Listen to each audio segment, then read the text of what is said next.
Hey, what's up, Bronze Brigade? I am Christopher, aka the Bronze Age Nerd, and today I'm joined by another Christopher. We're joined by Christopher Priest. Hey, Christopher, how's it going? I'm fine. How are you doing, sir? Doing awesome, doing awesome. Real pleasure to get a chance to sit down and talk to you. First of all, I really want to dive right into this, so we hit this right at the front of the show.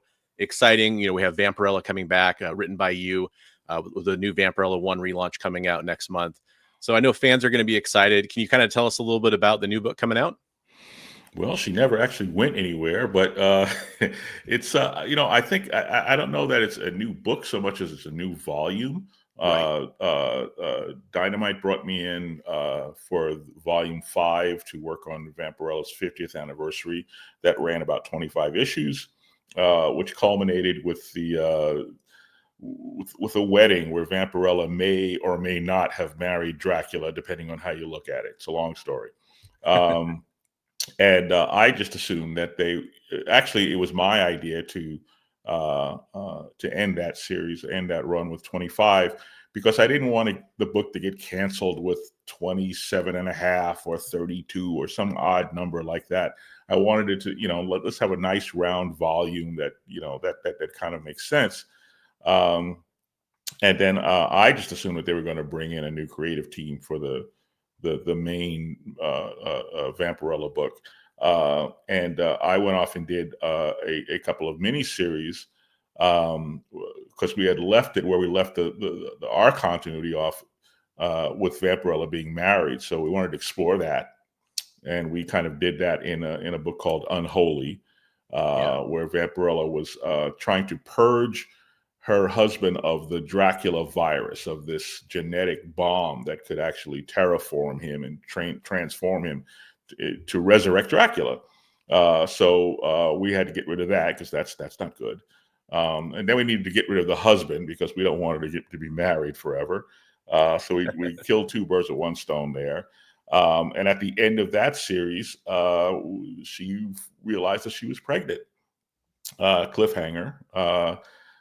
Which led into our Vampirella Year One, which was another miniseries, which kind of told the story of how Vampirella came to Earth, and we got to tell a lot of stories of her life on planet Draculon as a child, and her early days of arriving on Earth. So Vampirella is in an undisclosed location, and she's very pregnant, and she's telling this story to her unborn child.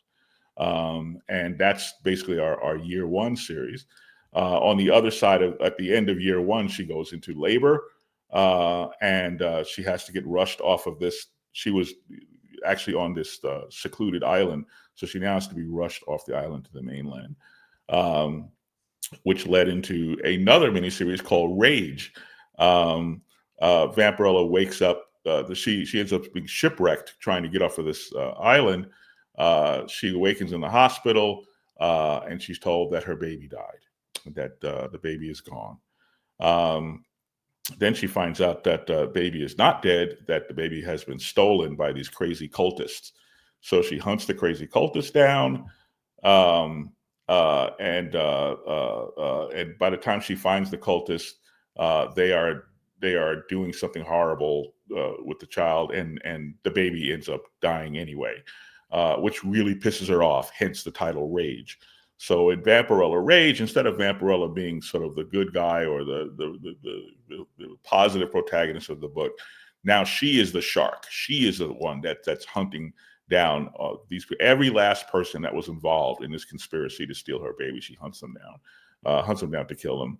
And at the end of that series, we discover that her baby actually is alive. That the baby didn't die after all. That there's been a big switcheroo at the hospital. That the cultists, they did steal a baby, but it wasn't her baby. That her baby is alive and has been stolen by her evil twin sister Draculina. So now Draculina has the baby, and at that point, Dynamite decided to renumber the series and said, well, if Vampirella had been published or numbered consistently from her debut in 1969 till now, we'd probably be somewhere around issue 666.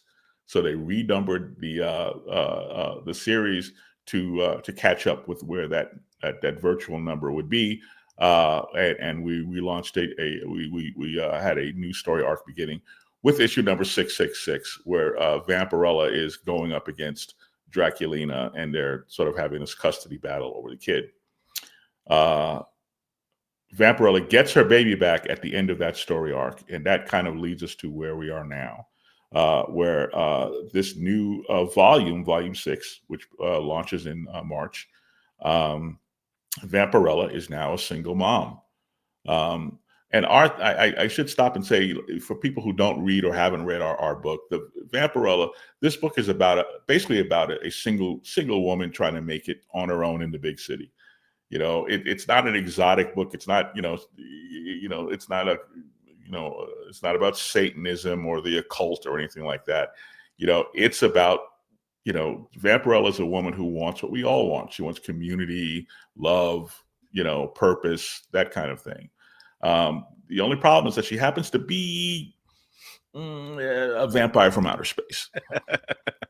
And that tends to complicate her life, because now she attracts all these lunatics and demons and people trying to kill her.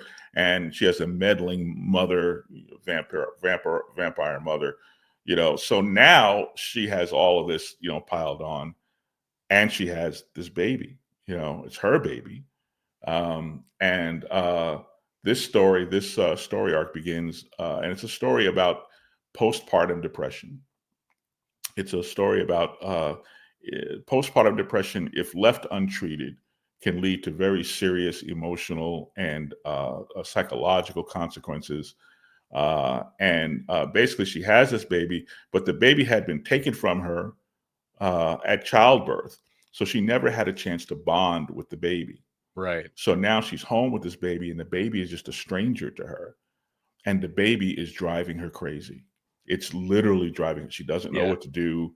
She does not love the baby, and she's going, all the trouble that she went through to fight her sister to get this baby back, and now she's won. She's won. She's the winner. She's the victor. And she's just falling apart. And as tough a person as Vampirella is, this is more than she can handle. She's starting to crack up, and she's looking for excuses not to come home, and she's leaving the baby with this babysitter, and blah blah blah blah. And she's getting a little crazy. Yeah. At some point, she becomes convinced that her teenage babysitter is actually her mother in disguise. Because her mother has these sorceress powers, and her mother is a shapeshifter, and she can assume the identity, or at least make you believe, Christopher, that she is Richard Nixon or whoever, that she can assume these other identities. So at some point, Vampirella becomes convinced that the babysitter is actually her mother in disguise. And the last thing she wants is her meddling mother, this evil witch of a mother, to have anything to do with her son. So she just becomes crazed, and she rushes back home, and she attacks the babysitter, only to discover that the babysitter is just the babysitter. She's this teenage girl, and now you scared her to death, and the babysitter runs off. And Vampirella's like, no, don't leave me alone with him, with the child. So the story is basically about her falling apart and being guilt-ridden, because she's supposed to love this child, but she can't love this child, and this predicament that she's in. And one night she is just really lost in this, depression, when she realizes the baby has stopped crying. And the baby always cries, so she's wondering, why is the baby crying? And she goes into the nursery to find out what's going on with, with the check on the baby. And she walks in there, and she finds this dark stranger holding the baby. And the dark stranger is like, well, I thought somebody ought to hold the baby, or to comfort this child. And she doesn't know who the stranger is, but we reveal to the reader that this tall, dark stranger is apparently is her infant son, having traveled back from 50 years in the future, where in this future that he came from, Vampirella, because of this untreated postpartum, she has spiraled into, this kind of craziness, this dysfunction, and ultimately become this force of evil in the world. to the point where Right. she has now become this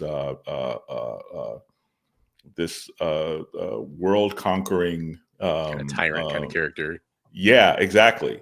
So now she's become this person. She's become this witch. We call her the Witch of Ashthorn. And she has basically conquered the world. She's outlawed vampires. She has, stopped all wars, but at a terrible price because lots of people have died in the process of her trying to stop all these wars and assuming power. Um, and the son, whose name is Cicero, her son's name is Cicero. Cicero has traveled back through time to try to convince Vampirella. See, Vampirella, who has rescued the baby from her evil sister, he has traveled back through time in an effort to convince his mom to give the baby back because she's that bad a mom. And if she doesn't get this, her postpartum under control, that the entire planet is going to suffer for it. So the story arc operates on two levels. Where as we proceed through the story arc, the subsequent issues, half of the book takes place during present day, where the adult Cicero is trying to convince her to, give the baby back, and dealing with Vampirella in our time in 2025. Right. And the other 10 pages of the book is set in the year 2069, which is the 100th anniversary of Vampirella's arrival on Earth. And we get to see this dystopian society, and where she's this authoritarian dictator and yada yada yada. We see how the world has come completely off its wheels, and Cicero's efforts to put things right before it's too late. So it's a very interesting sort of duality and a story that kind of proceeds on dual tracks, both here and then in the future, and they kind of all dovetail at the end. But it's a very ambitious storyline, and we're real excited about it. I'm working with an artist named Eragon Gunduz, who is he's a Turkish cartoonist who does this wonderful work with color, and it all looks like these gorgeous animation cells.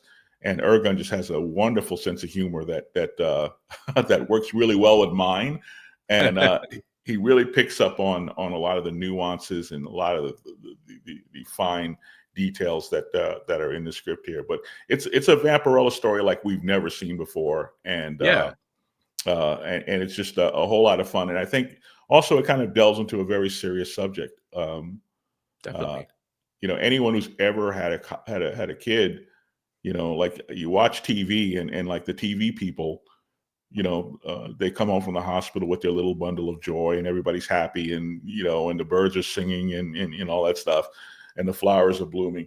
But if you've ever had a child, if you ever had a baby come home to your house, you would know the atomic fallout that uh, a newborn will bring to a family.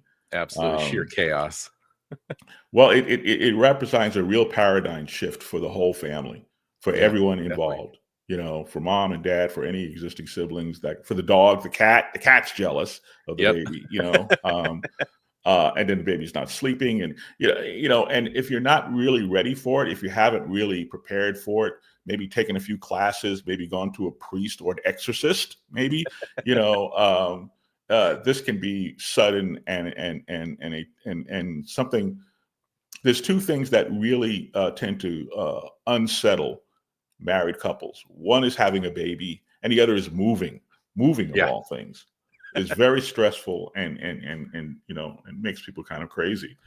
So this is kind of what we do in Vampirella. We do a very grounded Yeah. approach to the character. We try to take it very seriously, set in the real world or as real as we can make it, and we try to work within universal themes, and then let the more fantastic elements of her being from another planet and the vampires and the demons and the werewolves and all that stuff, let all that pop out of as much normalcy as we can muster. No, and I think that's absolutely cool for readers to see. I mean, we have this character who has a long, rich history. It's been a very fantastical kind of journey following this character, and to see some more grounded elements. And I mean, one of the themes of Vampirella, there's always kind of like this duality with like a desire to be human or human, kind of things. And what's more human than becoming a mother and having to, live in the city and kind of start over and be really grounded, like you're talking about. Yeah. One of the things that makes me wonder about is reading a lot of your stuff over the years, which I think a lot of us have. It's really obvious that you like to work in a lot of different elements, like humor is something you mentioned earlier that definitely comes through in your work. When you're working on a book like Vampirella, is it like difficult ever to kind of balance the humor, the sex appeal, the drama that has to move forward, the action? Because there's a lot of those elements that you seem to want to bring to the table, and you do a really good job balancing them. Is that a lot of work, or does that kind of come naturally in your writing? What's that process like for you? I think it pretty much comes naturally. The problem is that I am dreadfully immature. Okay. Uh, so I'm writing, say, Captain America, and at some point I just can't help but, so here's Captain America standing in the Avengers mansion with the rest of the team. You have any idea how absurd these people look standing around dressed like that? You know, um, All the so primary it's a colors. right. It's very hard for me to resist the impulse to not just go, all right, Um, and then I think that the drama and intense drama, whatever, works much better if you have if you can balance it. Like in the 666 story, for example, um, Vampirella's sister and her mother have successfully bamboozled Vampirella, and they're at the sister's house, and they've got the baby, and they're playing with the baby, and the sister has named the baby. She's the one who named him Cicero.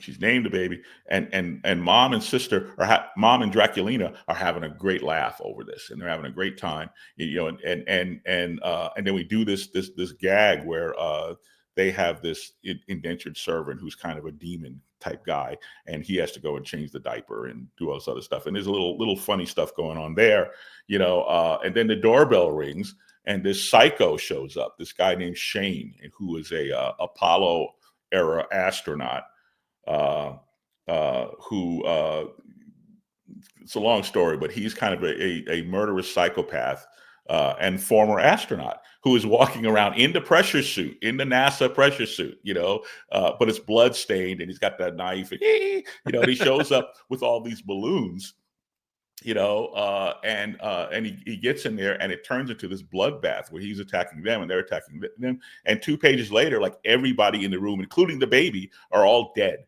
and it's just balloons floating up, the helium-filled balloons that float up to and it's a real sort of, I almost want to say it's a Garth Ennis moment, but I don't want to insult Garth Ennis because he's a much better writer than I am, but it's like 5 minutes ago we were having a good giggle, and then it all of a sudden becomes deadly serious, and then it moves from there till the mom, Lilith, who has survived the attack.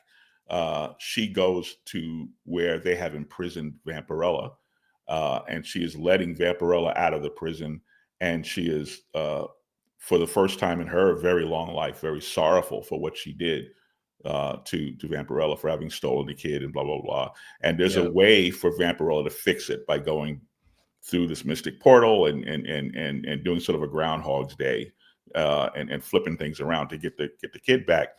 But it's like, we have the humorous moment, the mass murder, and then this poignant moment between mother and daughter.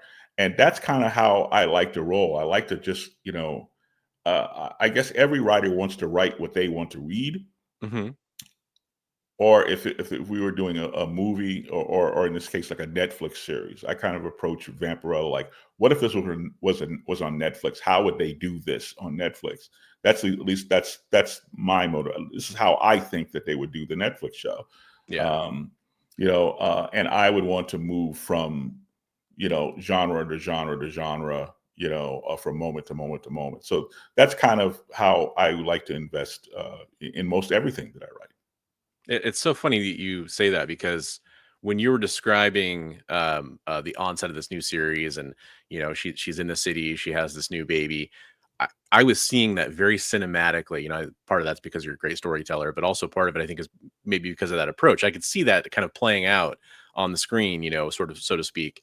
And it seems like it has that kind of modern feel to it, where that could be a Netflix show in and of itself. Only now you have this character and these fantastic elements coming in that are going to kind of keep audiences, keep getting engaged with the story as kind of new elements get revealed. So that's really cool. Yeah, I think that the way I approach comics, it doesn't make me the most popular guy in the business, but the way I approach comics, I feel like you've got like Joel Schumacher Batman, and then you have Matt Reeves Batman. Okay, and so maybe you have the CW's Legends of Tomorrow, and you have Netflix Daredevil. And I'm more of a Netflix Daredevil guy, in terms of just, Denny O'Neil was my, mentor. He's the guy who taught me how to write, and Denny was very much, much more toward Frank Miller, and he was Frank Miller's mentor as well. It's very much more on that side of the street. And a lot of comic book editors prefer a more heightened reality where you have this kind of,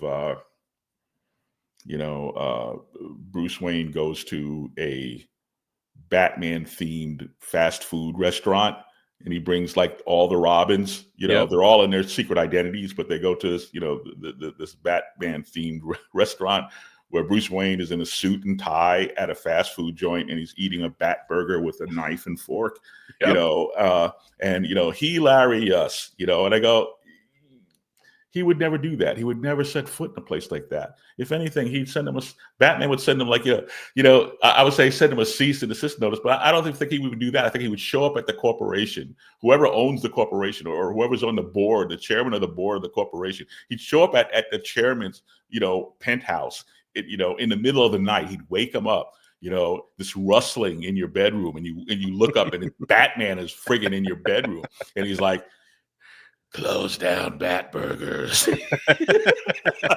That's what I would do. Yeah. Totally. Well, I mean, you kind of referenced some stuff there that leads perfectly into a question I really wanted to ask you, which is, I've been reading Christopher Priest comics since the 80s. I'm so sorry. No, don't be. I'm happy to have been doing it. And you've been in this industry. You're still currently, working at a high level in this industry. You've seen so much. You mentioned editors. You were an editor for a while. You're a writer. Done so many things on so many different titles for the big two, for independents. Created, helped create universes and characters. So you've seen a lot of stuff going on, and I'm curious. For people that are in your position, how do you feel about the comic book industry, like from in your shoes and how you see it today in 2025? Do you have a lot of hope for the industry? Are you worried about things? Is it kind of like, I've seen this all before and it's all going to happen again? What kind of perspective do you have on that? Well, I think that people have been preaching doom for our business for a long time. And I expected that we would have been extinct like 20 years ago. Right. But I think the business is still viable. I think there's a lot of challenges. Diamond actually filed for bankruptcy recently.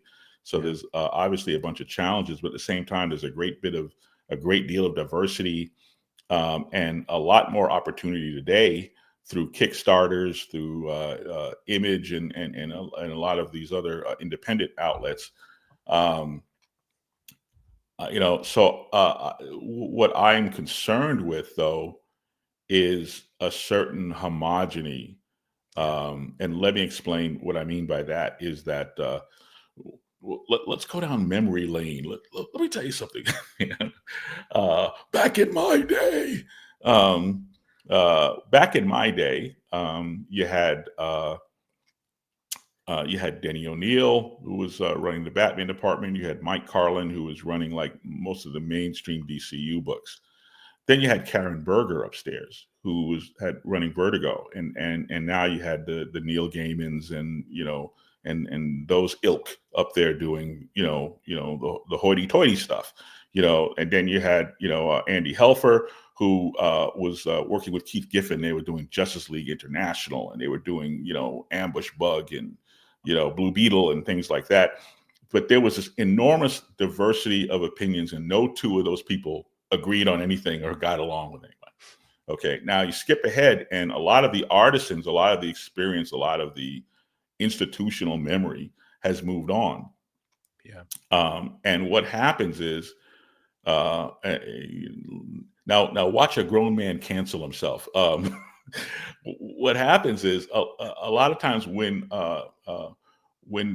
people hire, when people are trying to hire help, they tend to hire people who demonstrate qualities that they either admire in themselves or wish that they themselves had. But in other words, we kind of replicate ourselves. Yeah. As opposed to when Jim Shooter picked me as a 17-year-old high school intern. He walked out into this room, and there were 5 white kids from art and design with their portfolios. And here's this one black kid who was a writer. Well, I was drawing as well, but I was more of a writer than an artist. But I really was the odd choice, and Jim wasn't trying to replicate himself. He was trying to get this sort of diverse group there. Paul Levitz, when I was working at DC, I think Paul just wanted us all to kill each other, because Paul would kind of assemble what we might call a team of rivals, and every now and then I would have occasion to beg him to step into some dispute or some whatever was going on down the hall, and he would refuse. He'd be like, "You guys have to work it out." So, I was working for Mike Gold. Mike Gold was the director of development, and Mike Gold, had his department, and Archie Goodwin had his department, and Denny had his, and for the most part, they kind of got along. But when there were conflicts, Paul relied on us to find a way to be grown-ups and resolve it, and now, there's a lot of sameness. There's a lot of uniformity in voices, in editorial voices. Yeah. It's like, through attrition, a lot of the diversity, and I don't mean like ethnic diversity, I mean creative diversity. Right. A lot of the diversity has kind of, moved on. And when you get a group of people or staffers in a room these days, they all kind of sound alike, and they all kind of like the same things, and a lot of the books kind of have a certain homogeny that I think is unfortunate. I think that I would like to hear, a little country and a little rock and roll, a little Bach and a little Beethoven. Yeah. So that's just my observation about about publishing trends, and that you often have to go outside of the majors and go to the independents to start finding real innovation, and also, to be fair to the majors, we now have enormous amounts of studio influence now. I almost said interference, trying not to cancel myself, but Paul Levitz used to be like this firewall between DC and Warner Brothers. And that firewall came down when Paul left. And then over at Marvel, I guess Mr. Perlmutter was probably, a little hands-on as well. But back in the day, Marvel was owned by Cadence Industries. They made pencils. They didn't know what we did. We didn't know what they did. We didn't care what they did. And it was just a matter of Jim Shooter trying to beg them for money, to keep the lights on. But now we have these billion-dollar film franchises that they need to protect. So there's a lot of meddling, and there's a lot of where Marvel editorial will approve something that will ultimately be upended because it went upstairs to the studio and it came back down with all this, the studio notes, and we have to give the hero a cat because the cat is going to be in the next movie or something. So there's a little of that going on too. It makes it absolutely impossible. You're talking about like you like a little rock, you like a little Beethoven, and I think some of what comics has really benefited from over the decades is somebody who comes along and they're able to inject rock and Beethoven into the same title, and they're able to kind of create a fusion or something new. That's really Yes, hard to do in that's that kind of Tom King. environment. That would be Tom King. Yes. Yeah, yeah. So we still do get them occasionally, but it Yeah. seems like it's harder and harder to kind of get that happening. Or you have a guy like Mark Waid who has uh, become, a superhero to most of us, but Mark has really kind of defined. He's been able to, and nobody deserves it more than Mark. He's kind of found a way to work on his own terms.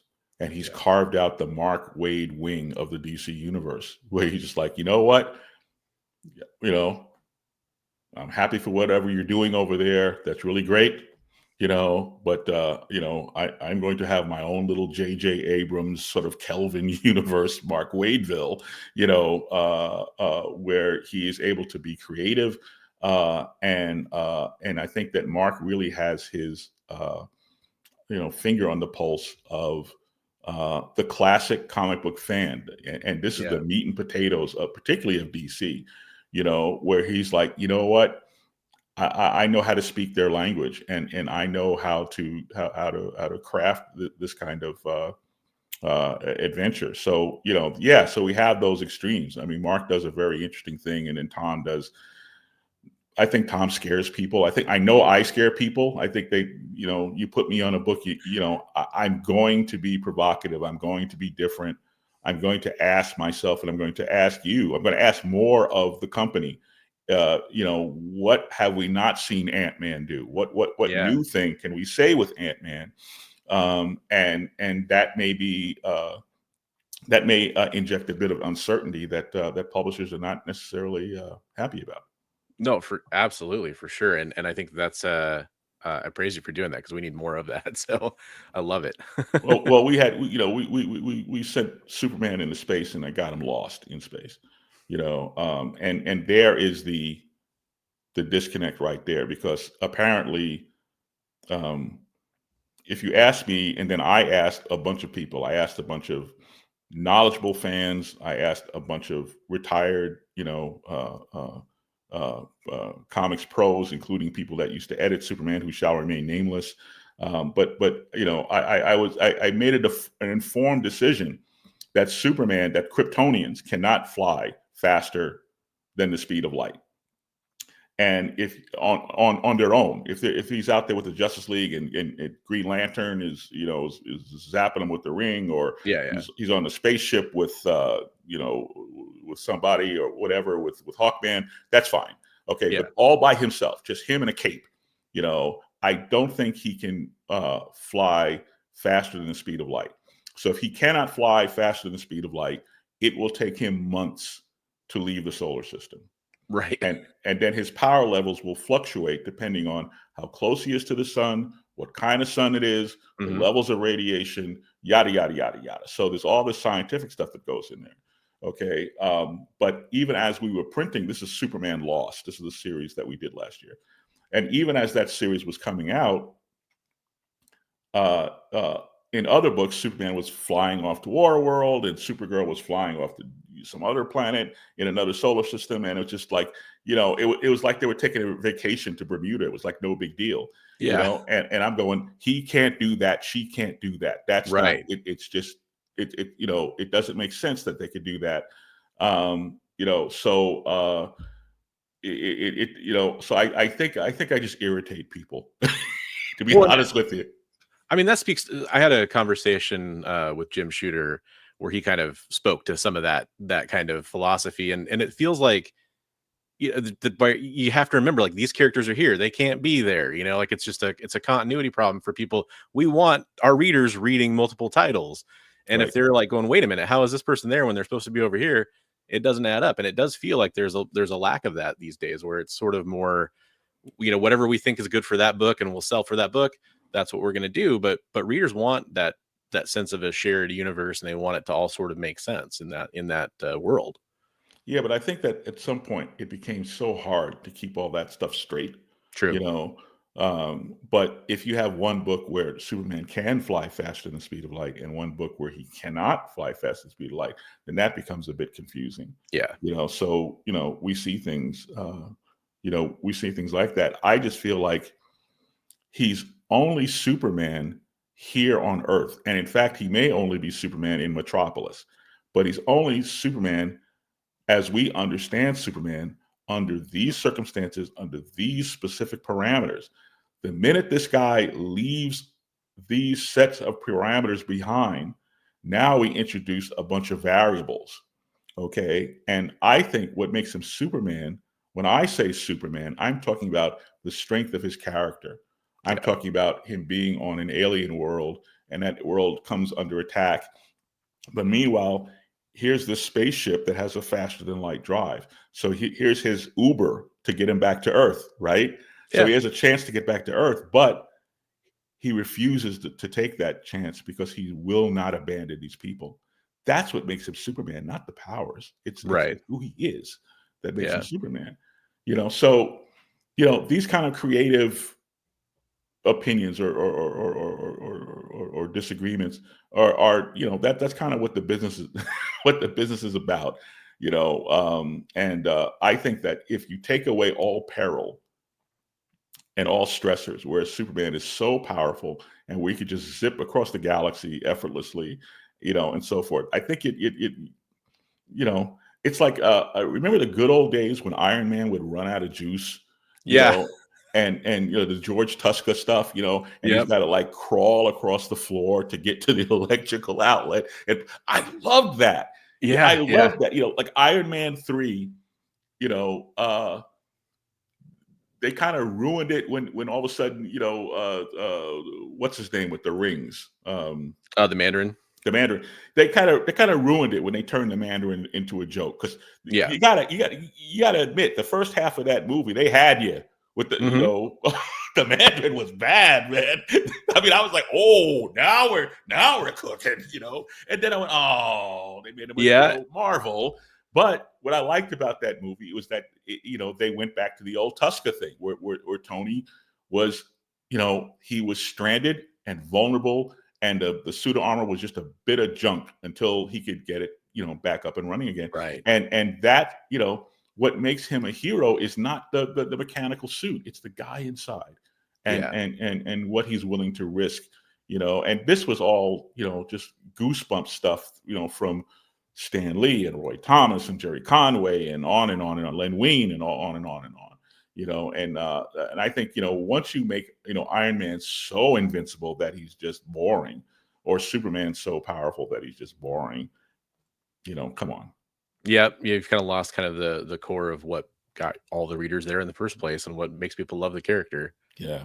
Close bat burgers.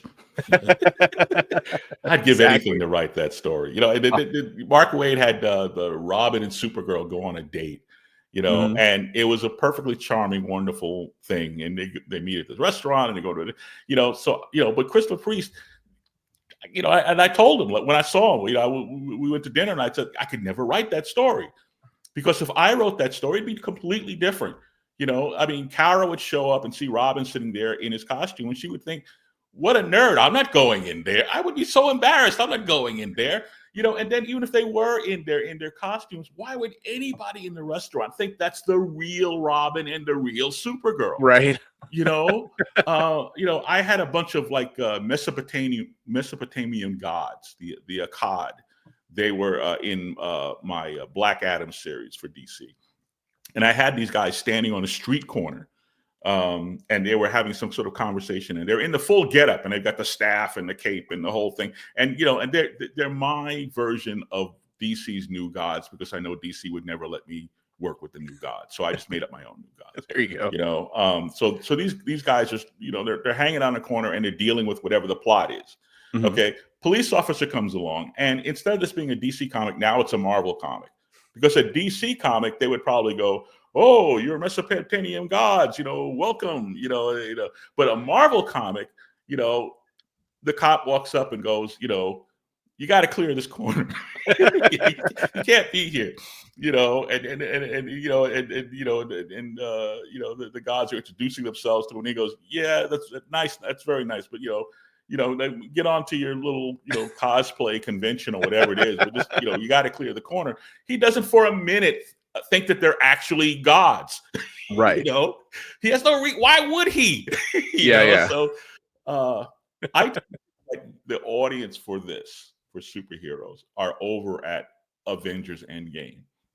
I think Avengers Endgame was so brilliantly written and produced and acted and in the whole package there.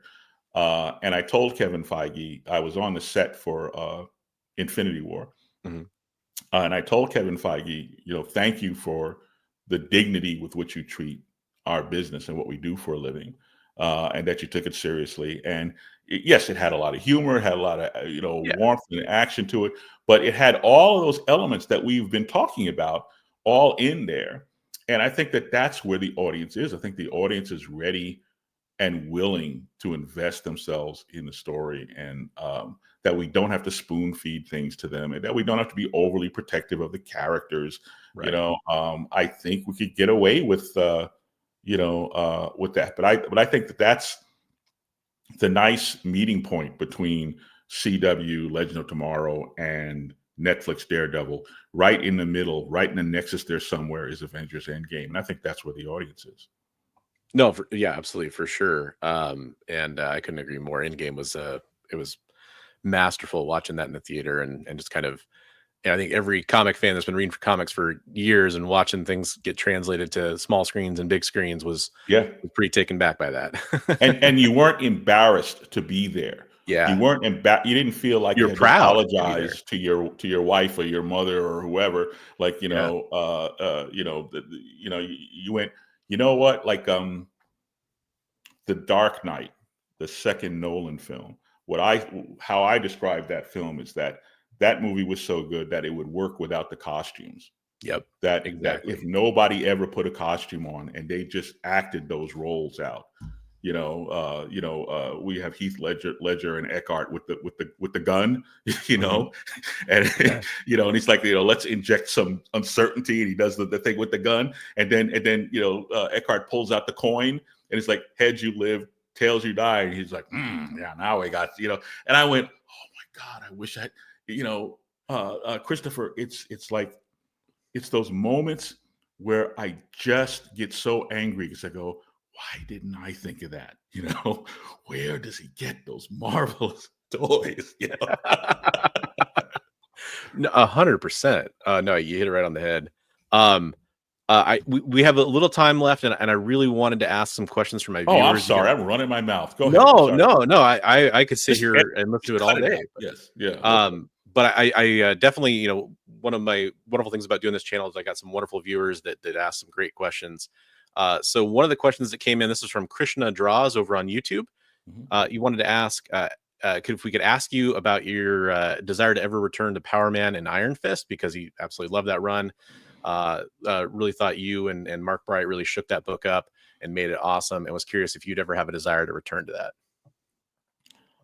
I really hadn't thought about it, but thanks for the question. I don't know. I'd have to figure out who those characters are now, and then I'd have to find the right partner to work with.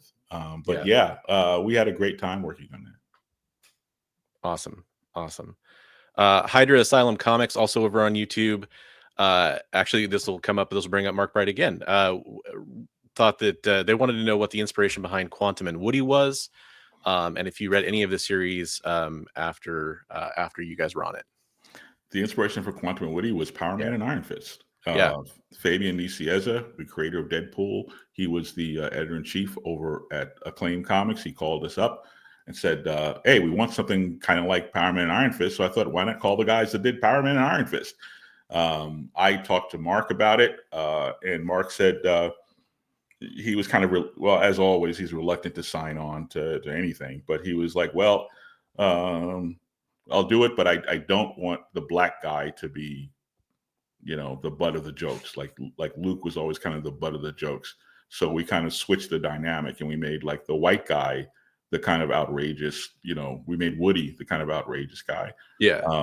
And Woody was named after Woody Harrelson for the role that he played. I believe it was White Men Can't Jump? I forgot which movie that he did that I thought was like, kind of inspired that character. And then Eric Quantum was named after a neighbor of mine who was in fact an Air Force captain, who was a Black Oh, Air Force captain who lived down the street, who had not much in the way of a sense of humor. that's cool. That's a nice little connection there. I'm sure the viewers are definitely going to appreciate hearing a little bit of the backstory there. Yeah. Um, I, Incidentally, the dynamic between those guys, between Quantum and Woody, that was exactly the dynamic between Mark and I. Quantum and Woody were two guys who loved each other, who just got on each other's nerves, and that was Mark and I. oh, that's awesome to hear, man. I think speaking as a fan, we always love to hear those kinds of things and kind of peel back the curtain a little bit on the creative Mhm. process.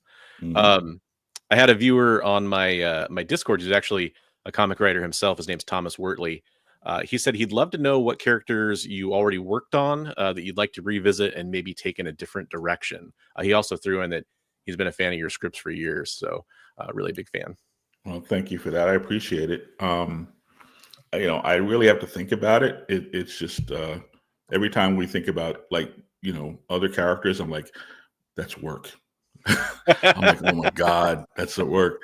I think at the risk of getting myself canceled again, every time I do one of these, I'm like, well, I'm taking my life in my hands. Just putting it all out there. You never know what's going to happen. The other day, I was talking to somebody else, and they brought up the Ray, the character from DC Comics. Mhm. I used to write the Ray.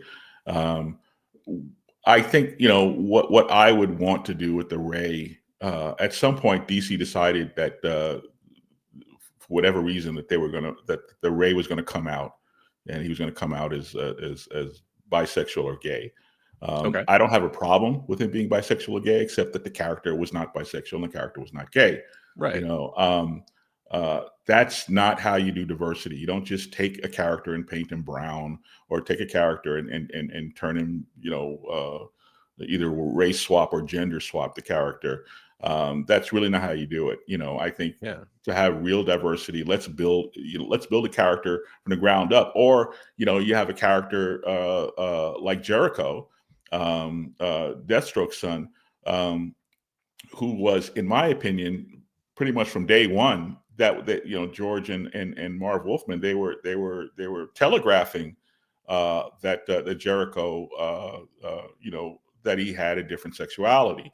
Yeah. And what we did with Jericho is that we wrote a story about the good son who had evil in him, and Jericho's struggle was to not become like his father, and Yeah. yet at different points in time that evil would kind of show itself in terrible ways, and then, oh yeah, and by the way, he's bisexual.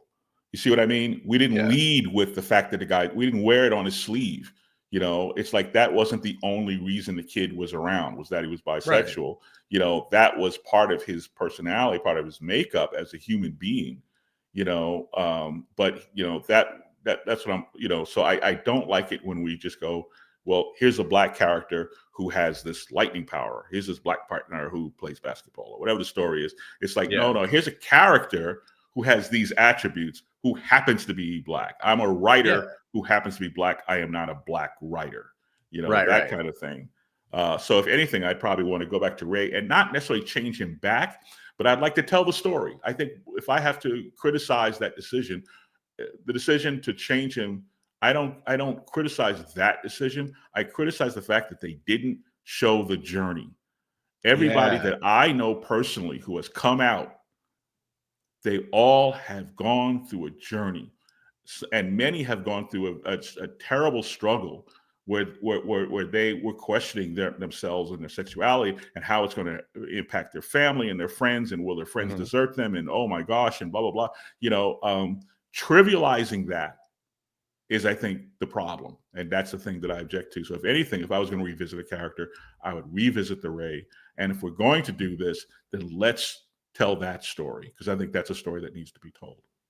No, I think that's a perfect answer. I think that's the exact kind of thing that I've always appreciated too. And when you have complex characters, not characters that are created to serve one kind of trait or something like that, right? Like that has absolutely always been the best way to do it. It's some of my favorite characters are characters that have, I have something I super identify with them, or I love one thing about them, but they also have this complex set of layers beneath that too, that we kind of get to peel back. Yeah. And that's kind of the fun of exploring those characters for, 100 issues or something like that, is that you get to learn more about them. And there's a lot of texture to that. So Yeah, absolutely. absolutely. Yeah. One question I always like to ask anybody who's been in the industry for a while. I know a lot of people watching, a lot of us comic book readers and comic book fans. We secretly, they either want to own a comic book shop or they want to work in comic books in some way. Yeah. So I know there's going to be a lot of people out there when we're talking to a comic book writer that have always thought about writing a comic book. Hey, I'm one of them. I'll be honest with you. So I got to ask: is there anything that you would give any advice to anybody who wants to break into writing comic books? Anything that you've learned over the years that you'd like to share with them that they should do? Yes, do something else. Do anything else. If I was an accountant, I'd have, 1,000, 2,000 places in this country where I could work. Yeah. I'm a comic book writer. There's 2 places I can work. Okay, there's 2 places, and then there's a handful of independents that publish a few titles a month. But basically, there's 2 places that I can work. And if you piss off the wrong people, now you're unemployed because uh, there once was, every now and then there are the monsters that ascend in power. Mm-hmm. I think at the moment we are thankfully monster free. Most everybody at Marvel and DC at this point now, as we sit here taping this, I really can tell you that these are decent people who'll give you a Nice. fair shot, and and that kind of thing. But it wasn't always that way. And it wasn't Yeah. so long ago that you had this gaping a-hole up there that would go out of his way to blacklist people. Yeah. And that sucked, and that was wrong. And and I'm glad that that's not going on anymore. I mean, it's not a guarantee that you're going to succeed, but Yeah. you don't have to deal with the assholery, excuse my language. No, totally. But I think that there's an enormous amount of opportunity now for people who are interested in doing this kind of work, that you, just like with the music business, where it is this kind of collapse of the old studio system, where if you're a musician, you can get your music out there on your own, Yeah. independently. And I think that going through that process, whether you're publishing your work digitally, you get on, what is it, Instagram, or you get on like Deviant Art. There's tons of artists who publish their portfolios up there. There's people up there who are looking to break in. Yeah. Find one, find 2, find some people you can work with. Get 5 to 10 pages done. Get a portion of a story or a short story done. And get it up on the web, or if you want to spend some money, you could go to print. But I don't advise you taking out a mortgage on your house or something and spending Right. a lot of money, because your first few comics that you write are going to absolutely suck. No, really, Yeah. mine still suck. So it's like, it takes a while to kind of get the hang of this. And there's a lot of times with particularly new writers and artists, and I've dealt with a lot of new artists who just think, oh, the old man's lost it, and they know more than I do, and they've got one of my scripts and they're just making a mess of things because their ego is just all over the place. And I'm going, you've been in the business 5 minutes, 10 minutes. It's very unwise of you to wander off of my script. You have my script here, and you're ignoring me, and you're giving the guy a cat, and you're drawing, the Eiffel Tower or something, whatever you're doing that's wrong. Yeah. And I'm going, but you're screwing up the story of a guy who knows everyone in the business, and you don't want him walking around going, this kid screwed up my story. Yeah. So if you get your foot in the door, particularly if you're an artist, you get your foot in the door, in the name of God, keep your head down, just draw what they ask you to draw, and park your ego at the door. Don't do that, because especially early on, you don't want like some established man or woman wandering around bad mouthing you. But writers have a really hard way to go, because if you're an artist, you go to a convention, you find some editors up there, it takes them 30 seconds. They can look at your portfolio. I'll know in under a minute if you're ready or if you're close to being ready. Yeah. If you're a writer, we have to read your script, and editors are incredibly busy because the companies keep squeezing them to do more with less. So we have fewer people and more books, and these editors are their workloads are insane, and they have so much stuff that they have to read that the submissions end up on a pile somewhere, and it may take months for them to get to it. Whereas an artist, they get looked at right away. So it's do something else. Sage advice. But you could, if I'll plug my website, you could jot this down. It's just ChristopherPriest.com/style, STYLE. And there's where I posted my infamous style guide that I created over at Marvel a million years ago. That was banned from DC because one of the administrators at DC thought that I was too snarky and I was being too mean to the freelancers. And I'm like, the freelancers, they're not made of glass, and they're not stupid. Right. They can tell I'm being sarcastic. They can tell, they understand sarcasm, but she was should. Like, well, if they don't, they're in the wrong business. Exactly. That, this is not a business for the meek or the mild. Yeah. But yeah, so but it was something that was Xeroxed repeatedly and passed around. It's got like Wally Wood's 22 panels that always work, and it talks about coloring and inking and lettering and blah, blah, blah, how to sell a story. That it's a little dated. Actually, it's a lot dated because it's like 30 years old, but at least it's a place to start. So if I can offer you that, I offer it to you. No, that's perfect. That's perfect. And while we're talking about sharing information, in the link of the description, in the description of this video, you'll have a link for the primer for new readers coming on to Vampirella.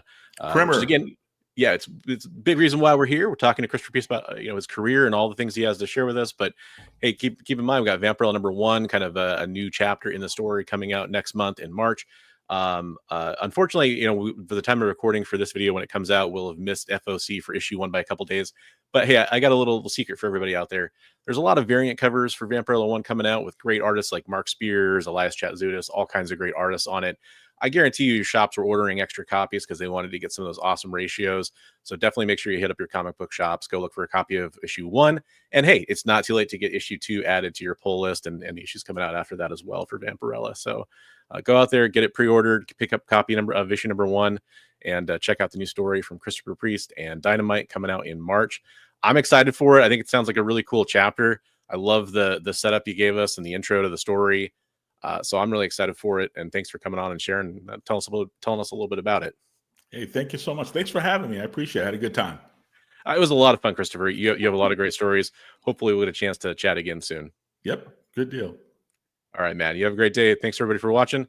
And remember to check out Vampirella #1 coming out in March.